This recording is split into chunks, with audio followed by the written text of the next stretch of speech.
Hello and welcome. Today I've decided to share with you something I made a while back, and hopefully you can do the same after watching this video. I guess it's a pretty cool way to display some of my old Mario games. I'm really not sure what you would call it, maybe a wooden Mario video game display, info center, or possibly a 3D creation. Either way, a while back I got bored and decided to make something for my man cave. I had all these extra video game cards laying around because I collect them, so I get duplicates, and I wanted to display them somehow. I also had a lot of scrap wood from other projects that I just didn't want to throw away. And I knew that eventually I would need the wood for something anyway. So I started brainstorming, and I put something together in like 4 hours total, and I don't think it would take you much longer to do the same. I never thought to make a do-it-yourself tutorial, but I took a whole bunch of pictures along the way, and I'll be able to at least use them in this guide, which should help you quite a bit. Now, I actually got this idea from watching my kids make perler bead projects. If you don't know what perler beads are, they're like these little beads that you glue together, and you could make different patterns and basically things out of patterns. And my son was putting together a Zelda and Mario perler bead project. And you know, I saw what he was doing, and it basically reminded me of those 8-bit pixels. You know, he's basically rearranging these little dots or pixels to make a image, and it almost seemed to be like a one-to-one recreation of, I think it was Zelda for the original Nintendo. And then I thought, you know, why couldn't I do something like this with wood? And within 5 minutes, I was cutting out little wooden squares to put this project together. Anyway, the total time, if you leave out the dry time on things that I had to paint or stain, is no more than 4 hours into this project tops. Sounds good, right? So I think even a beginner can recreate this, and hopefully after watching these steps, you might be encouraged to do the same. The materials needed are one 46-inch by 24-inch piece of plywood, whatever thickness you want, but I don't recommend going under ½ an inch. I'll get to that in a little while. You'll need another piece of scrap plywood of any size or dimension, as long as it's 18 square foot in total. And this is to cut out your little blocks. You'll need paint or spray paint colors of your choosing. Mario is composed of the colors red, tan, black, blue, brown, and gold. The model paint is pretty cheap, and so is spray paint, to be honest. Then you'll need a total of 4 1-inch by 3-inch pine strips. This is for the framing. 2 need to be 26 inches in length, and then 2 need to be 46 inches in length. You'll need the video game cartridges you wish to display, and then optionally you'll need one 1-inch thick sheet of plexiglass measuring probably at least 2 foot by 4 foot. You'll chop this up and score it when the time comes, or you'll have Lowe's cut it, and this is basically to better protect your infographics that you put up here. And you don't need plexiglass. You could probably laminate the paper if you wanted to. And then optionally you'll need like a 1 string of battery powered bottle lights. This is if you want to have any backlight on this thing. It's not needed, but it looks better. And also you'll need obviously photo paper and a printer. You'll need 2 2-inch screw eye hooks, and also like wood screws or finished nails, and some wood glue. Tools needed would be a power drill with some bits, and a table saw, and a chop saw. Perhaps you could probably do everything with just a table saw if you didn't have a chop saw, but the chop saw helps speed things up a little bit, and I'll get to that soon as well. Okay, now after you have your material gathered, you're ready to get started. The plexiglass, as I mentioned, was a pain because I failed scoring it thoroughly. So when I broke it, several pieces broke in the wrong direction. So I wasted probably $10 in plexiglass there. Embarrassed and humbled because I hate asking for help, I kindly asked the glass cutter guy over at Lowe's to cut mine to size for me, which he did. If I had to do it again, I would just remember to score the plexi a few more times before attempting to snap it in half. It's too easy here. Okay. The first thing we're going to do is figure out the size of our backing board. I had 3/4 inch plywood laying around, which is probably overkill for this project. You can use 1/2 inch or something else like MDF even. I don't recommend going any thinner than that, only because you want this thing pretty durable, and eventually you're going to have to nail the pine framing into this thing, and if it were too thin, it just may be a little more difficult to get that done. So my scrap plywood that I used ended up being 46 inches by 24 inches. I think that's exactly what I had laying around anyway. So I decided to keep it that size and run everything off of that size. The next step was creating Mario himself. So I started Googling how many pixels the original Mario was, and I think I got something like no more than 12 pixels tall and 16 pixels wide. And, if my son can do this with perler beads, why can't we do this with little blocks of wood? Of course we can. So as a guide, I found some pixelated examples of Mario to base him off of, as you can see in this image. The pixels are broken down so you can better understand them. As you can see, the widest space is 12 pixels, whereas the tallest is 16. So we need 141 pieces of material to create 141 pixels. You can use anything you would like, really, as long as they're all identical in shape and size. In this case, I just used more scrap plywood. The wooden pixels I'm using are 1 1/4 inch by 1 1/4 inch, and the same thickness as the plywood that I already had, which is 3/4 inch scrap plywood. All right, so the next step is to pump out some of those little blocks that I was talking about to recreate Mario. So first we want to make strips out of the plywood or whatever material you use that are 1 1/4 inch wide. It's as easy as setting your guard on the table saw to the required length, or should I say width, and then start pushing them through. Now always use some sort of push stick when feeding the wood through. Definitely keep your fingers away from the blade. If your hands are being extended by some foreign object, you should never have to worry about losing a finger. And make sure to wear safety glasses as well. I get sawdust and crap in my eyes all of the time because I'm just a moron and I fail to wear them. It can really suck when a tiny piece of something is in your eye for a couple days. So make sure to use your glasses. All right, after pushing enough of these things through to get the overall length of the pixels combined, we can move on to the next step.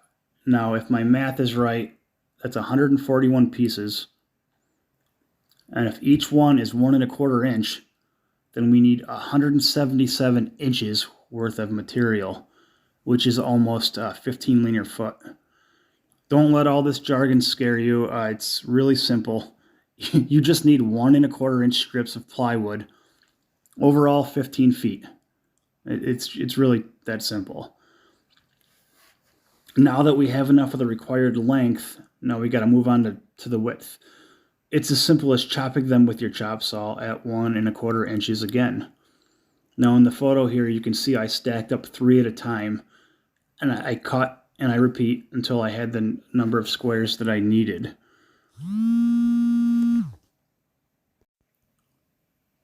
So that's at least 141 of these little blocks. Now think of this as laying tile. If even one of your blocks is slightly out of size, you have to play games with your lines and make sure your edges are perfect. And I found out this was kind of a problem later on in my project. I was using my chop saw by eye rather than setting up some sort of guard or stop for the wood I was cutting. So the pieces were not perfectly square. They were very close, and as far as the eye can see, you wouldn't be able to see a difference. But they weren't perfect. So when you start lining them up, if the height of one block is off a hair, it's going to mess up the next row. So you'll have to play games and shift things around a little bit, and it creates more work. So definitely use some sort of guard to ensure that every piece is the exact size and shape. And if you guys have a better way of pumping out these little squares, let me know. I'd like to hear what you have in mind. This is all I thought of, and it worked for me. Now next you'll want to start laying out all of your little pieces to paint. Now you can do a dry run if you wish, like we did, just to see what things look like, or better figure out your placement. But this was a total waste of time. Just center the thing off of the center of the wood and move on. And that'll save you probably a half an hour for nothing because there was no reason to. Now you can paint all of your little blocks as well as the backboard if you wish. We painted each one by hand, and to be honest, it's all just solid colors, so it didn't take that long at all. I believe she sealed them first with a product called Mod Podge, but this might not be needed, and it's also optional. Now, when it comes to painting all of these, it may seem kind of daunting, but you really blow through them pretty quickly. If I ever made another one of these, I would probably spray paint them all instead. This would definitely cut down the paint time. And if I recall, the garage wasn't that warm. This was a winter project, so we opted out of spray paint for that reason. Now we chose to paint the background blue, on the backing of the plywood, as well as some clouds. But to be honest, anything would work here, even if it was a solid color or a texture or a pattern or even wood stain. I would imagine sanding the face down really nice and then painting it black would look really nice too. And if I ever decided to make another one for like a Zelda project or something, that's probably exactly what I would do. And you can also see these steps in the photos here in the video. Unfortunately, I didn't take any videos. I wish I would have, but it is what it is now. Now the Mod Podge was used to seal the wood, and it probably made the painting process a little easier as well. If you want to do this, you're more than welcome to, and it doesn't take up too much more time. Now next is gluing down all of those little pieces of wood that we cut out. You can use a ruler or a straight edge or some sort of guide to make sure everything stays in line and is spaced properly, kind of like spacers for laying tile. But to be honest, we laid everything down by eye, and it came together just fine. You want to make sure to use a really good wood glue for your project, and don't be afraid to use more glue. Most of it dries clear anyway, and you'll never see like the little scant amounts of glue that might pop up in between the spaces of your pixels. Now after giving it time to dry, it's time to tack on the finished pine strips that we bought. These pine strips can be found at Lowe's, and they really are inexpensive, even with the cost of lumber rising. Now run the pine strips along your plywood and nail them down with a bunch of finished nails. I think the ones I used were maybe an inch. If you want to glue and clamp first before nailing, that's always recommended. I didn't bother with that, and I think they came out fine. I used one finished nail maybe every 2 inches, I would say. After that's all said and done, it should look a little something like this. Now I stained the pine to match the look of my man cave, but you can paint this, stain it, or even leave it plain. That's totally up to you. At any rate, at this point in time, it's really coming along, and it looks fun to see the product, or the finished product, get into its final stages. Now the final steps involve placing your video game carts as well as the infographic that you intend on using. I was able to cut out all of my information from old video game magazines. You're more than welcome to do the same, or you could pretty much find anything you want on Google and print it out yourself, and you could laminate it if you wanted to, or use plexiglass. I would imagine you would want something, that you could read describing the games you are hanging up here in some sort of fashion. Now, if you're using plexi, after cutting the plexi down to size, make sure to pre-drill each hole before screwing the plexi down, or you're definitely going to crack the plexiglass. Also, make sure not to tighten the screw too much, or you will definitely crack the plexiglass, as I did. I really hated working with that stuff. I don't like it at all. If I have to do this again, I'll probably figure out something else. I also used the same plywood strips that I cut my squares out of to act as little shelving to hold my video game cartridges in place. I used wood screws that had like prettier heads for this, and I think it helps with the overall look and aesthetic. The text that I used for each game was stenciled onto the cart shelves in white, and I'm pretty sure those golden stars also had, we used stencils for those as well. So even if you're not very artistic, it's not that hard to stencil paint over a piece of wood. So that's good, right? The final step was weaving like bottle lights throughout the four corners of the plywood to give it like a some backlight kind of, and it looks really cool when the rest of the room is dark and this thing is backlit. It's pretty neat looking. The lights I used were battery powered with like a little toggle switch that I have hanging on the top of the frame. So if I want to turn it on or off, all I have to do is hit this battery-powered switch. I'm not running any power to it, and it's not taking up any other resources that my home may be offering. And the last thing I did was I pre-drilled and then screwed those little eye hooks into the top of the frame. And in one of the photos here, you can see how I did that. This thing is really, really heavy. So when it's all said and done, you definitely want this thing secured to some sort of stud or framing. Overall, I'm really happy with the way the project came out. I think it looks fine, and I'm definitely looking forward to seeing what you could come up with as well.